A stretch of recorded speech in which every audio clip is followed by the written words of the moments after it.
Now, I should point out, I don't consider myself to be controversial or hard on products. However, there's some people in my comments that feel differently.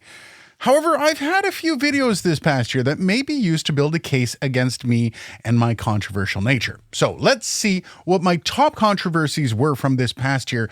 And just to make this fun, let's see if I feel bad about any of them or if I would retract anything. Don't hold your breath. I don't think it's going to happen. Most of these are pretty bad, but I'm not going to rank them. So let's just do them chronologically. Why don't we? So in early 2024, I got the Essential series from Zoom, and I was super excited for them. I am a massive fan of the Handy series, and I've used them for as long as I've been working in audio. But I found myself a touch disappointed when I received them, and then I started really looking into them. Now, I should point something out.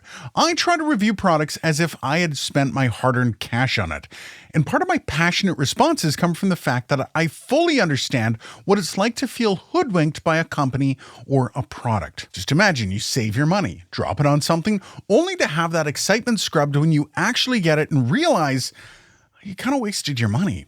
And especially when I was looking forward to seeing how this series improved on the H4, H5, and H6, which were already around a decade old. I mean, after 10 years, you guys surely had to make these things awesome, right? Only to be confronted with the ugly truth that they were all just literal downgrades from the original series. So much so that the original H5, with all its extra features, was selling for around the same price as the rest of the series, and it even had better self-noise specs. A product that was 10 years the senior of the new Essentials. Just imagine getting the latest PS5 only to find out that PS3 outperforms it, or buying the latest and greatest TV that ends up only being 720p. That shouldn't happen. And I got really upset. I released all 3 videos on the H1E, H4E, and H6E, one after another, and I lambasted them.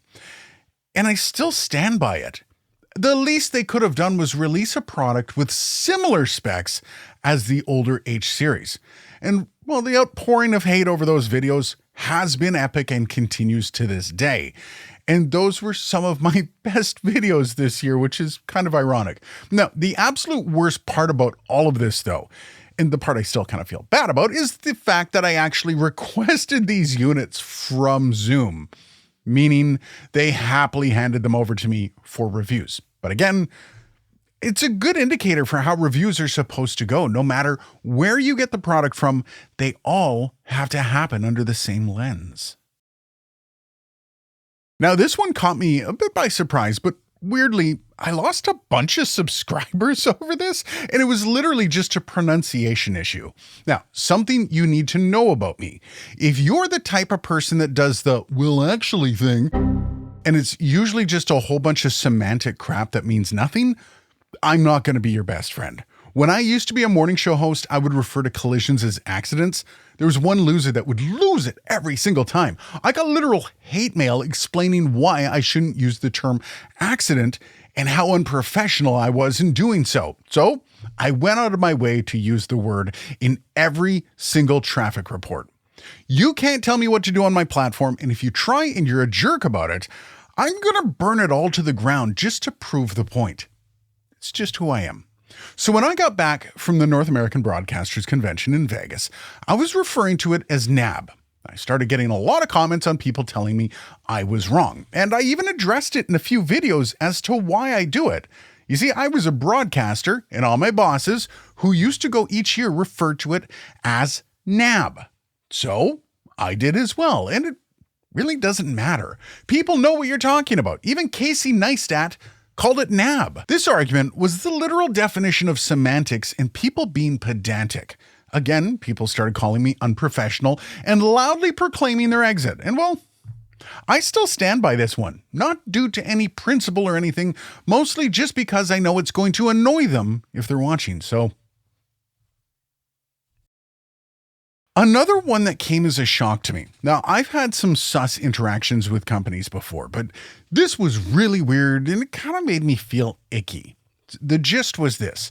They reached out to me, asked if I wanted to try the PD100X and the Mayon G1 Neo, and I said sure.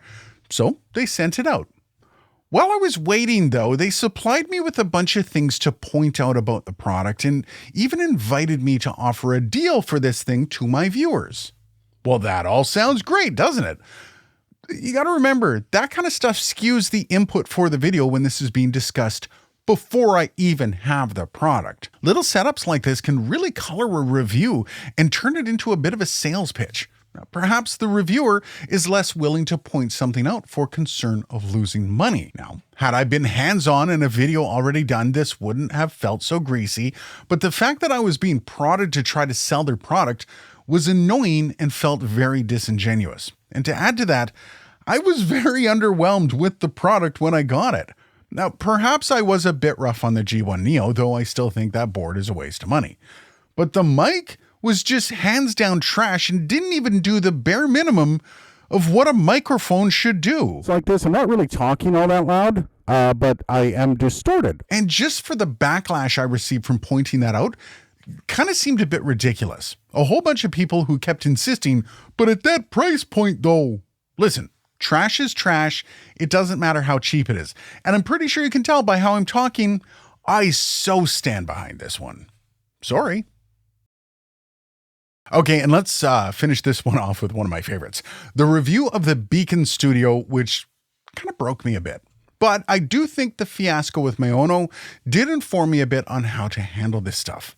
But I was rather taken back by the response to my review. Now, if you missed it, here's what happened in a nutshell. Harris from Alpha Gaming, yeah, that guy, recommended me to the company Beacon to try out their new product that they had coming out. It was going to be called the Beacon Studio, and it was supposed to be the next big thing in gaming. And I'm not going to lie, when I got it, it was awesome. I was blown away by the software that came with it, and it just seemed like a fantastic little device for gamers. I was actually thinking about, like, is this the Go XLR killer? It was that cool. But then, as I started digging into their marketing for it, I noticed something really interesting. They were basically calling this one of the quietest interfaces on the market, and, well, it wasn't. But then, when I actually paid attention to what it did sound like, there was a noise gate or expander built into the preamp, which for me was kind of weird because they already had that as a usable setting that you could turn on and off and set up in the software. It made no sense to already have one built in to the mic preamp. But then, what occurred to me, they did that to basically fudge their specs. And that is literally the worst. It's disingenuous, it's misleading, and it's just bad business. Just use better preamps, Beacon. The biggest problem is that the noise will still be present when the expander or gate is open, meaning that it can just lead to some really crappy audio. You can hear the fan running, right? It's in behind me. And to top it all off, the company actually messaged me after the video went live and basically called me a liar and said flat out that there was no expander or gate on their audio. So then I put out a second video, and with that, I threw a match on whatever was going to be our current and future relationships with the brand. And yes, I am totally going to stand by that one because that's just bad behavior. Anyways, that's all I can remember. If you think of another spicy moment from the past year, let me know down below. Maybe I'll do another one of these if I've got enough. Cheers, guys, and I'll see you in the next year. Wow, it's going to be next year, 2025.